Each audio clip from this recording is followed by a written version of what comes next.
1 verse 1. And it came to pass after these things that God did tempt Abraham and said unto him, Abraham. And he said, Behold, here I am. Verse 2. And he said, Take now thy son, thine only son, Isaac, whom thou lovest, and get thee into the land of Moriah, and offer him. Ibig sabihin, offer to kill him. Amen. Meron siyang papatayin doon. Kasi kapag nag-offer ka, dapat meron kang pinatay sa sarili mo. Hanggat hindi papatay ang sarili mo, you cannot give totally to God.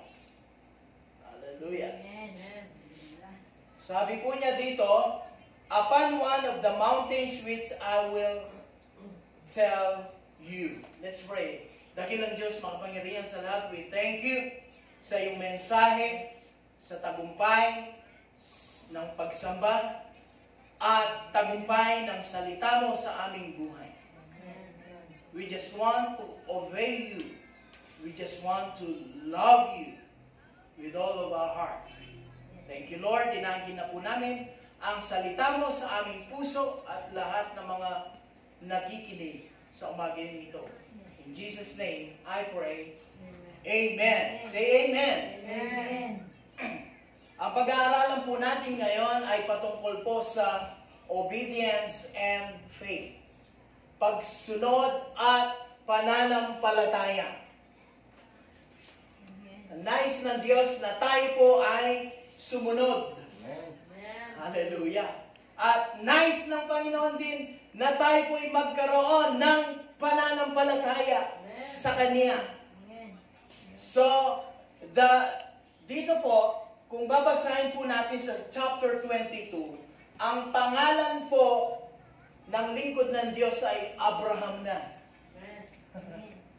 So, we will talk about the story of Abraham, Isaac, and Sarah. Itong pamilyang ito na pinagpala ng Diyos. Kaya kung titingnan po natin, Abraham, ang ibig sabihin po ng Abraham, father of faith. Ama sa pananampalataya, or father of multitude, father of many nations. Buong mundo, siya ang ama ng buong bansa. Amen. So, makikita po natin dito, magmula sa 120 hanggang siya po ay nakarating ng 130 years, ang Diyos pa rin ay nagsasalita, nangungusap kay Abraham. Amen. Amen. Kung babasahin po natin naman ang Genesis chapter 12 sa Biblia, God tested the faith of Abraham. Tingnan ninyo. Tines ng Diyos ang pananampalataya ni Abraham. Ang pangalan niya doon, Abraham. Hindi Abraham. Abram. Sabi po natin, Abraham. Ang ibig sabihin po ng Abraham is exalted father. Siya ay itinampok ng Diyos, itinaas ng Panginoon. Yun ang ibig sabihin. Sino yon? Si Abram. Sabi natin, Abram. God tested the faith of Abram at the age of 75 years old. Andiyan po ba kayo? Amen. Kaya dito po sa chapter 12, maraming ginawa ang Diyos sa kanyang buhay. Sa buhay ni Abraham, maraming himala ang ginawa niya sa kanyang buhay at maraming himala ang gagawin ng Diyos habang ikaw ay nakikinig sa mensahe ng Diyos sa umagang ito. Amen. Palakpakan natin ang Panginoon. Kaya ang Diyos ay patuloy na gumawa ng himala sa kanyang buhay sapagkat ang Diyos ay Diyos ng walang imposible sa kanyang Diyos na itinataas. Kaya ang pinag-aaralan po natin ay obedience and faith. Pagsunod at pananampalataya. Hello? May kausap po ba ako sa inyo? Amen.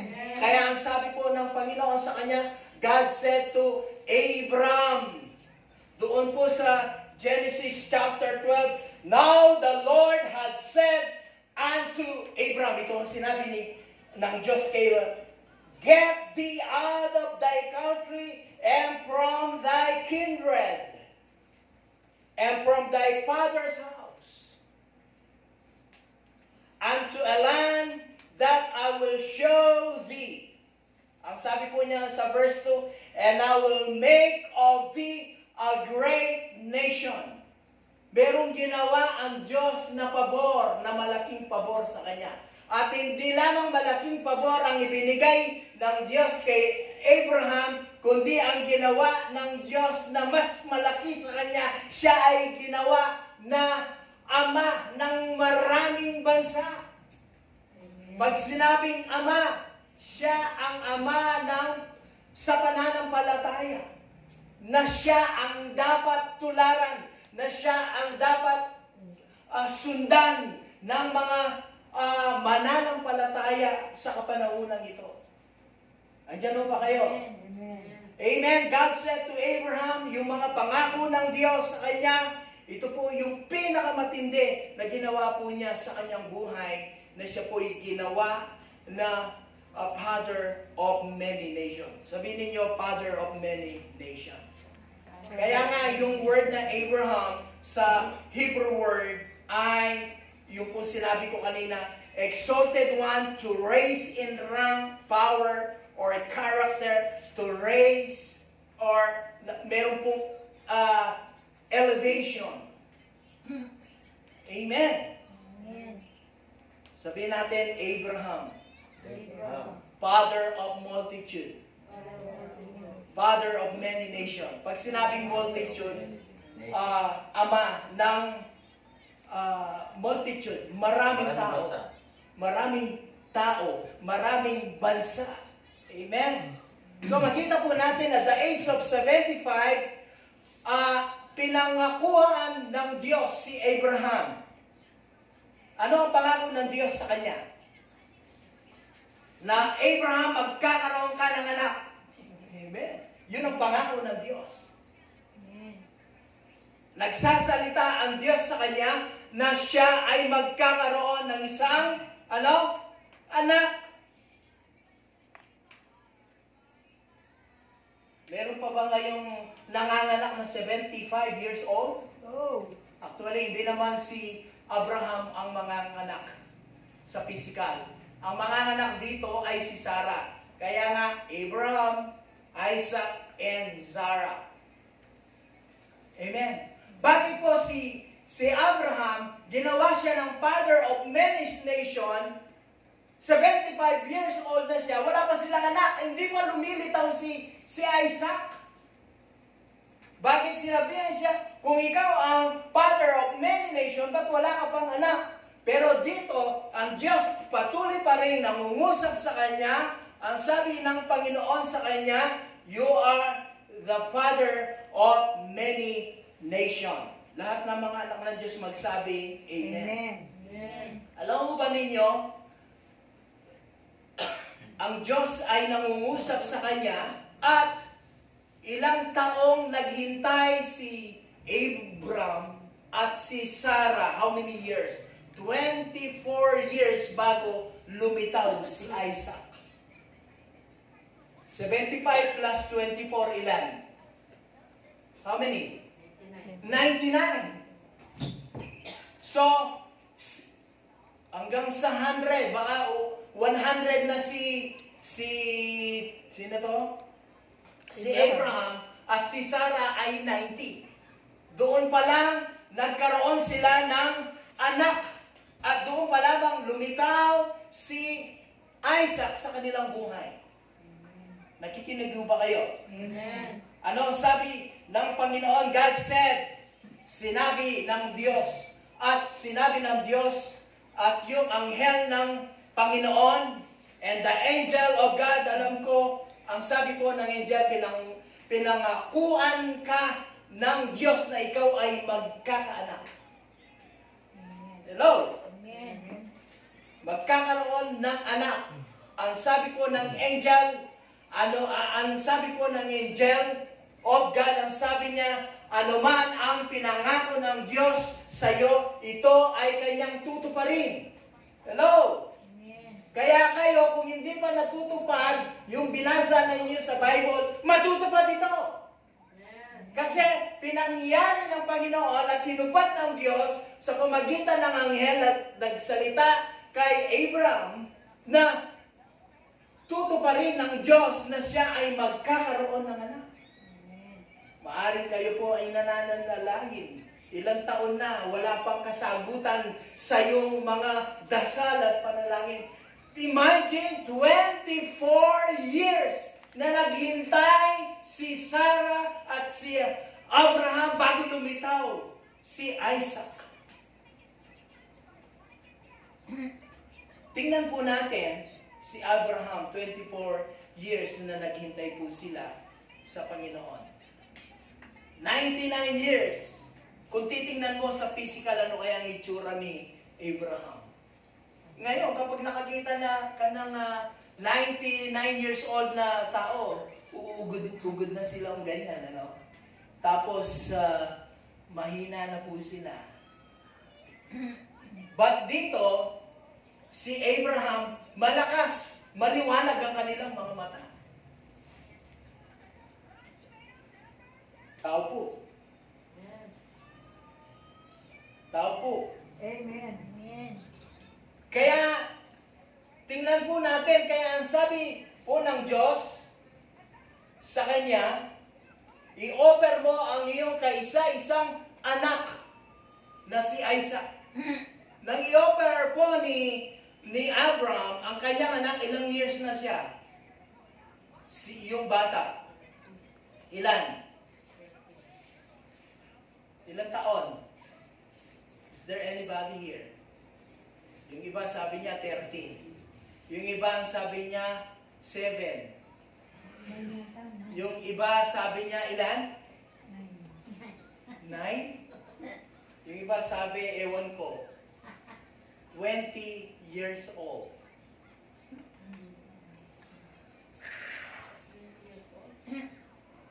Hello?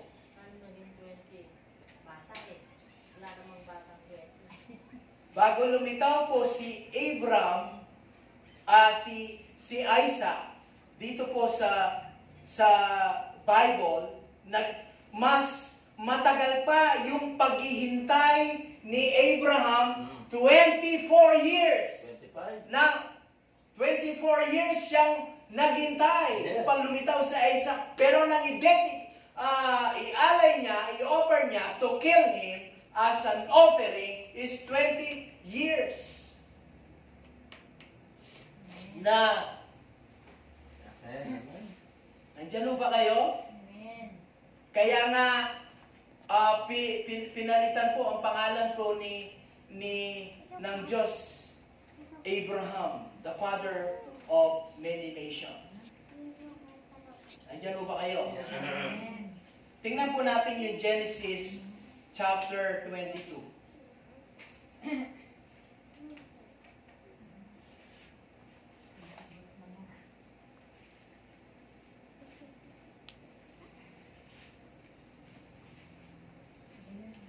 Diba, dapat dito po, sa Old Testament kasi ginagawa po nila, kapag nag-o-offer sila sa Panginoon, ay hayop. Pero dito, pinahahandog ng Diyos kay Abraham ay yung kanyang anak. The only one son of Abraham. Kaya yung word na offering is to kill him. Meron siyang papatayin. Kaya, kung hindi ka patay sa Diyos, kung hindi mo isinuko ang iyong buhay sa Diyos, hindi mo maisusuko ang buong buhay mo sa Panginoon sa pagsunod. Hindi ka makakasunod sa Panginoon hanggang hindi ka mamamatay. Kaya nga kung ako may buhay, hindi na ako nabubuhay, sabi nga ng Galatians. Kundi si Kristo ang nabubuhay para sa akin. At habang ako'y nasa sanlibutan ito, sabi niya, namumuhay ako sa pananalig sa anak ng tao na nagbigay ng buhay para sa akin. Ganun po katindi. Amen? Amen. But dito sa verse 1 ng chapter 22, ang sabi niya, and it came to pass after these things that God did tempt Abraham and said unto him, Abraham, and he said, Behold, here I am. And he said, Take now thy son, the only son Isaac whom thou love. Isang anak mo lang. And get thee into the land of Moriah and offer him therefore a burnt offering upon one of the mountains which I will tell you, said the Lord. Hello. Amen. Alam mo ba ninyo kung anong ibig sabihin ng tested? May kausap po ba ako? Sa tested ay subukin si Abraham. Kaya lahat tayo ay sinusubok ng Panginoon. Para malaman mo, ang isang tao, siya ay totoo na tao, kailangan tested po siya. Kagaya ng ginto. Diba? Ang ginto, saan siya pinapadaan? Sa apoy, upang ang ginto, kapag sinunog mo siya, kung talagang siya ay ginto, ay hindi siya mawawala. Yung pagkaginto niya, lumilitaw pa rin yung pagkaginto po niya. Amen o ba? Amen. Ang ibig sabihin ng tested word sa Hebrew word is nasa. Sabihin ninyo, nasa. Ibig sabihin ng nasa, ang spelling po niya, N-A-S-A-H. Meaning ng nasa, ng tested, sa Hebrew word, nasa, meaning is to prove the quality. And that is the meaning of tested, para i-prove yung quality. At nandoon po yung pruweba at ibinigay ni Abraham ang kaisa-isang bugtong na anak. Walang iba kundi si Isaac. Ibinigay mo ba niya? Yes or no? Yes. Yes na yes. Hindi siya nagdalawang isip, kundi sinabi niya, yes! Yes. Ibibigay ko sa aking Panginoon, and God wants not to kill the child. Ang nais ng Panginoon, but to test the faith of Abraham. Yun po. Kaya nga, ang Diyos nga hindi po duda kay Abraham na subukan po siya. Kasi alam ng Diyos na kaya ni Abraham at gagawin niya yon. Amen! Amen. Amen! Sabihin mo sa katabi mo, God wants you the quality of your faith. Nais ng Diyos yung quality. Pag sinabing quality, may kwalidad ng iyong pananampalataya. How to know if your faith is fake? Ulitin ko. My question is this. How to know if your faith is fake? Paano mo malalaman ang pananampalataya mo kung ito ay peke? Sabi mo sa katabi mo, paano mo malalaman? Lakasan mo. Dapat pag sinabi mo may pananampalataya, paano mo malalaman ang pananampalataya mo ay peke? Let us see. Number 1. Yung pong nagsasabing, I love you, Lord. Yung nagsasabi, mahal kita, Panginoon. Yung kanina, kinanta po natin, I love you, Lord. Ano yung lyrics niya kanina? For your mercy never fails me. All my days I've been held in your hands. From the moment that I wake up until I laid my head, oh, I will sing of the goodness of God. Paano mo malalaman na peke ang pananampalataya mo? Maraming nagsasabi, mahal kita, Panginoon. Sabihin nga natin muna, aray ko. Mauna muna yung aray ko.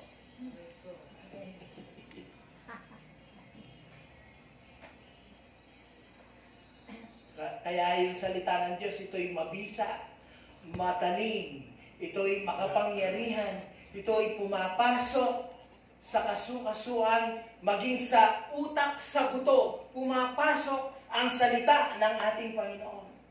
I love you, Lord! Di ba? Madaling sabihin, I love you, Lord! Mahal kita, Panginoon! Pero ang sabi niya, hindi lahat ng tumatawag sa Panginoon, Panginoon maliligtas. Hindi lahat ng nagsasabing I love you pupunta ng langit. Kaya nga, merong peking pananampalataya. Kaya tayo dapat may pananampalataya po tayo. Kaya ka uma-attend dahil meron kang pananampalataya sa Diyos na gagawin ng Diyos yung ginawa ng Diyos kay Abraham na nagkaroon po sila ng anak na si Isaac. Sabihin natin, I love you, Lord. I love you, Lord. Hindi I love you, no. Hindi lumalabas lamang sa ilong. Yung ngongo. Di ba maraming mga Kristiyano, I love you, Lord, pero wala naman sila sa church. Wala naman sa puso. Di ba? Absent. Dahil sabihin natin, aray ko. Ang daming natamaan dito yata. Sabihin ko, aray ko. Sige, may mertailet naman ng Panginoon. Yung salita ng Diyos. Amen. I love you, Lord. Hindi na ba nagbibigay ng tithes? Binin nyo, aray ko. Aray ko. Hindi naman tumutulong sa mga nangangailangan. Binin nyo, aray ko. Sinasabi mong I love you, Lord, hindi ka naman nananalangin. Sabihin ninyo, aray ko. Di ba? How to know if your faith is faith?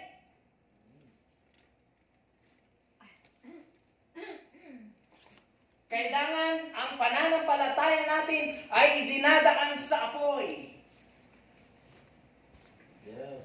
Matinding pagsubok na dumaan kay Abraham bago lumitaw si Isaac sa kanyang buhay. Hello? Amen. Bago siya tumating, katukot-takot na problema ang dumating sa kanya. Sabihin ng Diyos sa iyo, Abraham, ihandog mo, pumunta ka sa Mount of Moriah na ihandog mo ang kaisa-isang bugto, ang kaisa-isang mong anak sa akin. Hindi siya nag-double mind. Ang sinabi ni Abraham, at siya ay sumunod sa Panginoon. Nang siya ay sumunod sa Panginoon at nag-provide ng Diyos ng lamb. Kasi nakita ng Diyos ang pananampalataya ni Abraham, kaya nag-provide po siya. Kaya tayo po, kapag ibinigay po natin ang sarili natin, ang tithes natin, ang buhay natin sa Panginoon, God will gonna bless you. Amen. Kaya sabi ng Panginoon, ang sino mang magpala sa iyo, ito'y aking pagpapalain. Ang sino mang magsumpa sa iyo, ay aking isusumpa. Kapag binless ninyo ang lingkod ng Diyos, kayo'y pagpapalain. Amen. Ay, mahina ang amen. Kapag bilas ninyo ang lingkod ng Diyos, kayo pagpapalain. Amen. Mahina pa rin. Ewan ko sa inyo. Yung amen ninyo, walang pananampalataya. Kapag pinagpala ninyo ang lingkod ng Diyos, kayo pagpapalain. Amen. Say amen na malakas. Amen. Tanggapin mo yung malakas na amen mo yun. Pag uwi mo, meron ka ng pagpapala sa Panginoon. Hallelujah. Si Abraham, nakita ng Diyos ang puso ng Diyos, ang puso ni Abraham, kaya nagpadala siya ng lamb na offering para hindi mamatay. Yung kaysa isang bugto nandiyan, anak, kasi nakita ng Diyos ang kanyang puso. Kapag nakita ng Diyos ang iyong puso, ipapakita ng Diyos yung mga bagay na hindi mo pa nakikita sa Kanya. Amen. Amen! Gusto ba ninyong pagpalain kayo ng Panginoon? Magtanim kayo. I-bless ninyo ang man of God. Amen! Amen. Kung binigyan ka ng 1 million, ibigay mo yung ewan ko kung magkano ibibigay ninyo ayon sa iyong pananampalataya. Amen. Kung 1 million, pag hindi mo lang, I love you, Lord. Tapos sinabi mo, pag ako'y pinagpala ng Panginoon, bibigyan kitang 100,000 or 200,000. Amen. Darating yun. Angkinin mo na yun. Sabi mo, Amen. Andiyan na yun.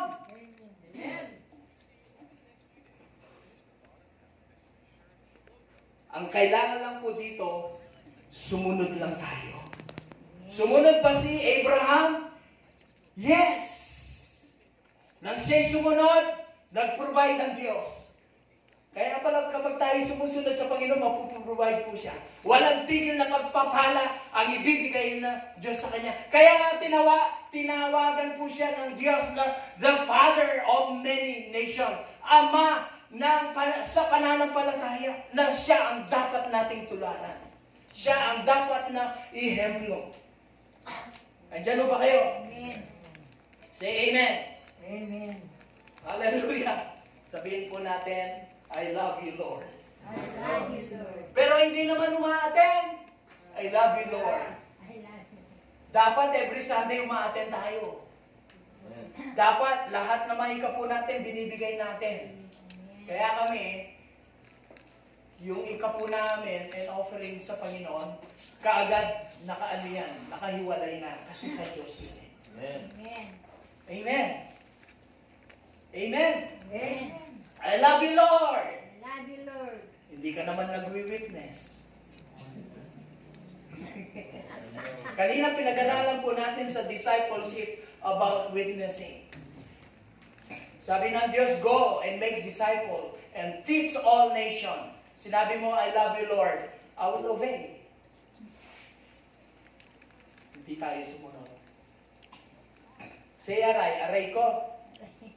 Pero may maghihilom po yan sa Panginoon. Amen? Amen. So, ang pananampalataya ay napakahalaga. Amen? Amen.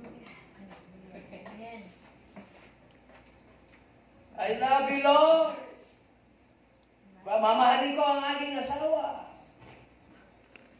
Amen? Di ba doon sa, kapag kinasal kayo, may promise kayo, meron kayong covenant.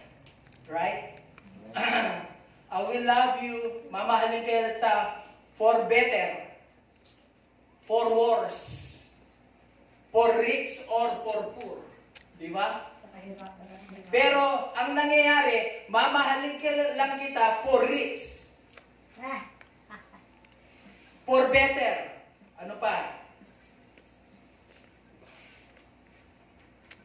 For rich or for better, for rich or for poor.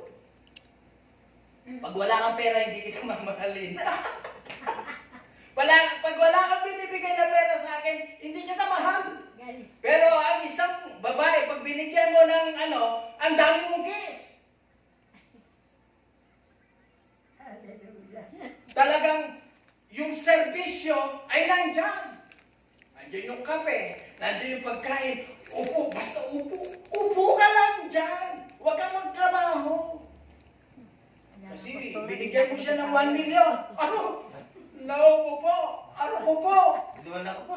Hindi. Maliwanag ang kanyang mata. Pero kapag wala, kaya nga, for better. Yun lang. Nung nangako siya, di ba, mamahalin mo ba ang iyong asawa? For better, for rich.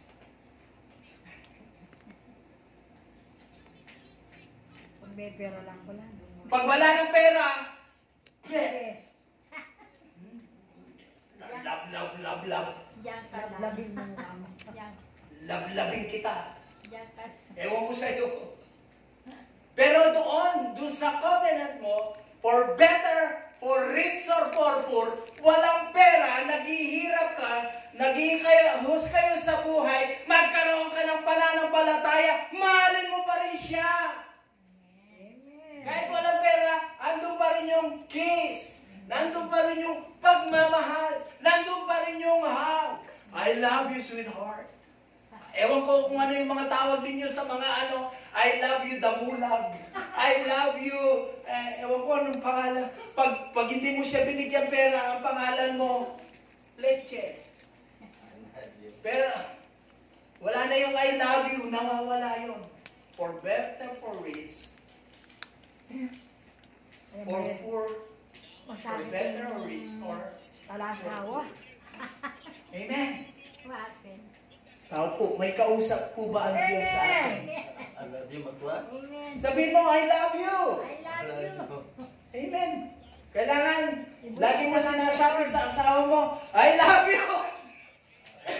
I love you ka dyan. Wala ka nang bibigay na pera sa akin. Ewan ko sa'yo. Pastor, kung wala ka ng asawa, paano mo sasabi na I love you? Mag-asawa ka. Ang asawa mo, si Lord. Si Lord lang. Si Lord. Si I love you, Lord. Sasabi mo na sa kanya, I love you, Lord. I will serve you, Lord. Talagang dapat gawin mo yun. Pagsunod at pananampalataya, dapat ang gagawin po natin sa Panginoon. Amen. Amen?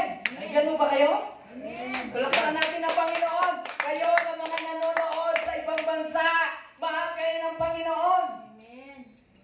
Kayo mag-asawa, kung hindi kayo nagbabati, magbati na kayo. Kung lagi kayo nag-aaway, parang aso't pusa kayo sa tahanan, it's time I love you. to obey at mag-rise up ang ating pananampalataya sa Panginoon. Palakpakan po natin ang Diyos na buhay. Ngayong umagang ito, may ginagawa ang Diyos sa inyo sa pamagitan ng pananampalataya. Amen? Amen! Kaya gawin po natin lamang yung ipinapagawa ng Diyos sa atin. And the rest, susunod po yan. Faith! Ano ba ang ibig sabihin ng faith?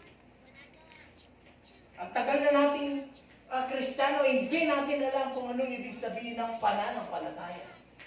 Ang ibig sabihin ng pananampalataya is the submission to the will of the Father, to the will of God.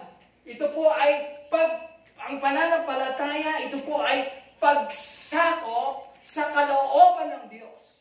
Pagsakop ng buong puso mo, kaluluwa, espiritu, at katawan. And that is faith. Faith is the submission of your body, soul, and spirit sa kalooban ng Diyos. Ano ang kalooban ng Diyos? Walang iba, ang salita ng Diyos. Amen. Magpasakop po tayo dito. Amen. Siguradong susunod ka sa Diyos. May bibigay mo kahit na yan ay importante sa iyo. Amen. Nandiyan ba kayo? Amen. Tingnan po natin, importante pa kay Abraham si Isaac. Amen. Oo. Ang tanong ko po, ano ba ang pinaka-importante mo na hindi mo maibigay-bigay sa Panginoon? Kayo ang sumagot niyan. Kayo ang sasagot niyan kung ano ba ang hindi mo may handog sa Panginoon. Pero nais ng Panginoon, yan ay offer mo. Kailangan yan ay mamatay offering, ibig sabihin, meron kang papatayin sa Diyos. You have to offer totally unto the Lord.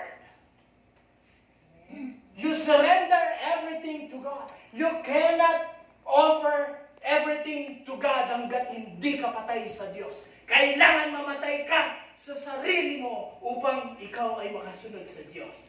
Ulitin ko, faith is the submission of your body, soul, and spirit sa kalooban ng Diyos. And that is faith. Palakpakan natin ang Panginoon. Hallelujah! Sabihin natin, hallelujah! Hallelujah. Tingnan po natin, God tested his faith and Abraham obeyed God and the blessing of the Lord followed him. Tama ba yun? Una, number 1. Ito ang pangako ng Diyos kapag ikaw ay sumunod. Dito ako magtatapos. Gusto kong i-conclude dito. Ito ang pangako ng Diyos kapag ikaw ay sumunod. Number 1, ito yung promise ng God. God promised Abraham a new land. Diba? Yung promised land. Diba? Yung promised land ay ibinigay ng Diyos sa kanya. Yung Kanaan. Hello? Yung Kanaan, lahat ng pagpapala ay nandun at ibinigay kay Abraham. Kaya sa atin, marami pang ibibigay ang Diyos kapag tayo ay sumunod sa kanyang alituntunin, sa kanyang batas. Pangalawa, ang sabi po ng Panginoon, ang pangako niya sa iyo, kay Abraham at sa akin at sa buong mundo. Ito ang pinasasabi ng Panginoon sa iyo ngayong oras na ito. God promised Abraham that He will make of him a great nation. Amen. Palapakan natin ang Panginoon. Hallelujah. Siya ay magiging dakila sa buong mundo, sa buong nasyon. At ang pangatlo, and bless those who bless Abraham. And curse those who curse him. Ang magpala kay Abraham, sila ay pagpapalain. Patay na ba si Abraham? Patay na siya. Ang tawag sa atin, we are Abraham's seed. Tayo ang binhi ni Abraham. Yung seed na naitanim sa puso po natin, the same way kay Abraham, nasa iyo siya. Kaya kapag binless mo ang lingkod ng Diyos, ang katabi mo, ikaw ay pagpapalain. Kapag isinumpa mo ang katabi mo, ikaw ay susumpain. Hello? Andiyan ba kayo? Amen. Touch not my anointed one. Sabi ng Bible. Amen? Kaya nga doon sa Old Testament, si Elijah ba yun? Sabi ng mga bata, oh, kalbo. Di ba? Kinurse yung man of God. Kalbo. Ano nangyari doon sa mga bata? Namatay nga sila eh. Nilapa sila ng mga oso. Kaya kayo, pag sinasabi niyo, kalbo, di ba? Basta kalbo. Pero sabi ng Diyos, ako ang pinakamahabang buhok pagdating doon sa langit. Amen. Wala pang natin na Panginoon. Hallelujah! Pang-apat, make him a blessing to all mankind. Siya ay ginawa ng Diyos na pagpapala sa buong mundo. Kaya ikaw, dahil because we are Abraham's seed, tayo po ay pagpapalain ng Diyos. Amen?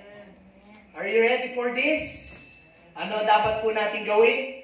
Sumunod at magkaroon ng malaking pananampalataya sa Diyos. Kagaya ni Abraham. Kagaya ni Joseph. Siya ay pinagpala ng Panginoon hanggang siya ay naging gobernador po ng Ehipto. Tama ba? Itinampok, itinaas ng Panginoon kasi sumunod sila.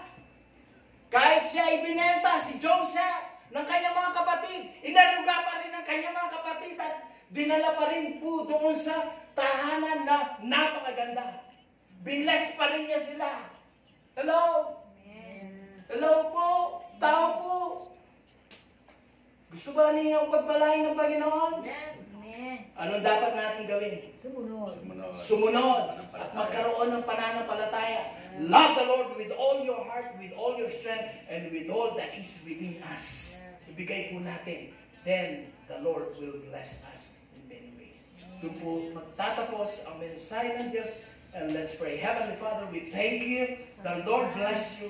The Lord make His face to shine upon you right now from this day on and forward. Pagpapalain ka ng Panginoon, ano man ang hawakan mo, kapag ikaw ay sumunod, hindi kinakalimutan ng Diyos ang pangako na ginawa ng Diyos kay Abraham. The same faith na kay Abraham is the same faith na ibinigay ng Diyos ngayon sa buhay mo na ikaw ay pagpapalain ng ating Panginoon. In Jesus' name I pray. Lahat ay magsabi ng malakas na Amen!